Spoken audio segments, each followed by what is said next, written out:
नमस्कार, संवाद लाईव्ह टीव्हीमध्ये आपले स्वागत। राज्यभरातील महत्त्वाच्या बातम्यांचा वेगवान आढावा घेऊयात संवाद सुपरफास्ट। परराज्यातून इथे दारू विक्रीसाठी आणणाऱ्या दोघा तस्करांना स्थानिक गुन्हे शाखेने नगर पुणे रस्त्यावर पकडले। शुक्रवारी शिरूरमधून नगरला मद्याची वाहतूक केली जात असल्याची माहिती पोलिसांना मिळाली आणि त्यानुसार ही कारवाई करण्यात आली आहे। या प्रकरणी अमोल दत्तात्रय पांढरकर आणि संदीप सुभाष रायकर या दोघांना ताब्यात घेतले असून त्यांच्या विरुद्ध सुपा पोलीस ठाण्यात गुन्हा दाखल करण्यात आलाय। त्यांच्याकडून गोव्यातून आणलेली विदेशी दारू, कार, मोबाईल हँडसेट असा सुमारे 3.5 लाख रुपयांचा ऐवज जप्त करण्यात आलाय। विशेष म्हणजे यातील एक आरोपी हा पोलीस अधिकाऱ्याचा भाचाच आहे।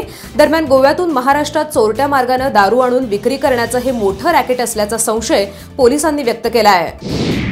खानापूर तालुक्यातील जाधववाडी इथे मित्राच्या प्रेम प्रकरणाचा सुरू असलेला वाद मिटवण्यासाठी गेलेल्या खानापूर तालुका युवा सेना अध्यक्ष आकाश शशिकांत भगत आणि त्याचा मित्र विपुल विकास जाधव यांच्यावर शुक्रवारी रात्री चाकू हल्ला करण्यात आलाय। या हल्ल्यात युवा सेना अध्यक्ष आकाश भगत याचा मृत्यू झालाय तर विपुल जखमी झालाय। या प्रकरणी आदिनाथ भोसले याच्यासह त्याचे वडील दिलीप भोसले आणि एका अल्पवयीनाला अटक करण्यात आली आहे। आदिनाथ भोसले आणि प्रमोद भगत यांच्यात एका मुलीला प्रपोज केल्याच्या कारणावरून वाद सुरू होता। हा वाद मिटवण्यासाठी आकाश भगत, विपुल जाधव आणि त्याचे मित्र जाधववाडी येथे गेले। यावेळी दोन्ही गटात जोरदार वादावादी झाली आणि याचं पर्यावसन चाकू हल्ल्यात झालंय।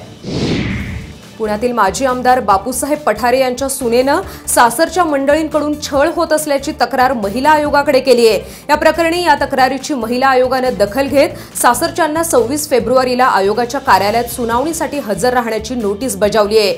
स्नेहा रवींद्र पठारे असं तक्रारदार महिलेचं नाव असून तिने सासरच्या पठारे कुटुंबियांसोबतच आपल्या आई वडिलांची देखील आयोगाकडे तक्रार केली आहे। यामध्ये सासरे माजी आमदार बापूसाहेब पठारे, पती रवींद्र पठारे यासोबतच सासू दीर आणि आपल्या आई वडिलांविरुद्ध तक्रार केली आहे। दरम्यान आमदार पठारेंचं प्रतिष्ठित घराणं असल्यानं पीडित महिलेला तक्रार दाखल करण्यास अडचणी येत असल्याची माहिती देखील आता समोर येतेय।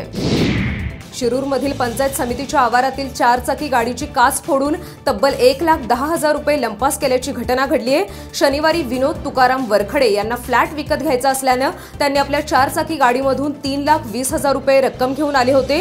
यावेळी 2 लाखांचं काम झाल्यानंतर उरलेले 1,10,000 रुपये त्यांनी गाडीच्या पुढच्या डिक्कीत ठेवले होते। दरम्यान आपलं काम उरकून परत आल्यावर कारची काच फोडून 1,10,000 रुपये चोरीला गेल्याचं समोर आलं आहे। या प्रकरणी विनोद तुकाराम वरखडे यांनी शिरूर पोलीस स्थानकात फिर्याद दिली असून याबाबतचा पुढील तपास सुरू आहे। देवळाली रेल्वे स्थानक उडवून देण्याची धमकी देणाऱ्या निनावी पत्रानं काल मोठी खळबळ माजली। नाशिकमधील पोलीस आयुक्तालयाला देवळाली कॅम्प रेल्वे स्थानक उडवून देण्याची धमकी एका निनावी पत्राद्वारे आली होती। यानंतर तात्काळ बॉम्ब शोधक आणि नाशक पथकाकडून संपूर्ण रेल्वे स्थानकाचा परिसर पिंजून काढला। मात्र रेल्वे स्थानकावर कुठलीही आक्षेपार्ह वस्तू आढळून आली नाही।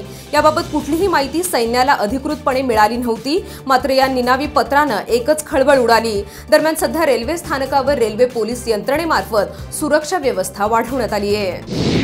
पोलीस अधिकाऱ्याच्या सुनेनं आपल्या 2.5 वर्षांच्या मुलीची हत्या करून स्वतः आत्महत्या केल्याची खळबळजनक घटना औरंगाबादेत घडली आहे। औरंगाबादमधील बेगमपुरा परिसरात काल दुपारी ही घटना घडली। पोलीस नियंत्रण कक्षात ड्युटीवर असलेल्या कर्मचाऱ्याच्या सुनेनं स्वतःच्या वाढदिवशी आपल्या 2.5 वर्षाच्या चिमुकलीचे जीव घेऊन स्वतः आत्महत्या केली आहे। अमृता किशोर मुळे आणि अवंतिका अशी मृतांची नावं आहेत। संध्याकाळी तिचा पती कामावरून आल्यावर हा प्रकार उघडकीस आलाय। दरम्यान अमृताच्या आत्महत्येचं कारण अद्याप कळू शकलेलं नसून याबाबत बेगमपुरा पोलीस स्थानकात या घटनेची नोंद करण्यात आली आहे। नाशिक शहरात पुन्हा एकदा बिबट्याची दहशत पाहायला मिळाली। काल सकाळी गंगापूर रोडवरील सावरकर नगरात पुन्हा एकदा काही नागरिकांना बिबट्यानं दर्शन दिलं। त्याचा हा मुक्त संचार पाहून परिसरातील नागरिकांनी तात्काळ पोलीस नियंत्रण कक्ष आणि वनविभागाला याची माहिती दिली आणि तब्बल 7 तासांच्या अथक प्रयत्नानंतर वनविभागानं बिबट्याला जेरबंद केलंय। काल दुपारी बिबट्याने एका बंद असलेल्या बंगल्यात आश्रय घेतला। या बंगल्यातून वनकर्मचाऱ्यांनी बिबट्याला बेशुद्ध करत त्याला जेरबंद केलंय। दरम्यान वारंवार होणाऱ्या अशा घटनांनी परिसरातील नागरिकांमध्ये एका प्रकारची दहशत आणि भीतीचं वातावरण निर्माण झालंय। पुलवामा हल्ल्याच्या पार्श्वभूमीवर देशातील टॉपमोस्ट असणाऱ्या हिंजवडीतील आयटी हबमध्ये हाय अलर्ट जारी करण्यात आलाय। केंद्रीय सुरक्षा बलाच्या दिल्ली कार्यालयाकडून हा अलर्ट देण्यात आलाय। त्यातच 2 दिवसांपूर्वी हिंजवडी परिसरात पाकिस्तानचा झेंडा घेऊन फिरणारे काही तरुण सीसीटीव्हीत कैद झालेत। त्यामुळे आयटी हबची सुरक्षा यंत्रणा देखील सतर्क झाली आहे।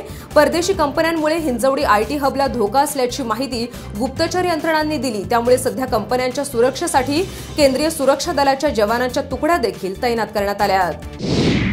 नवीन घडामोडी जाणून घेण्यासाठी आजच आमच्या YouTube चॅनलला सबस्क्राइब करा।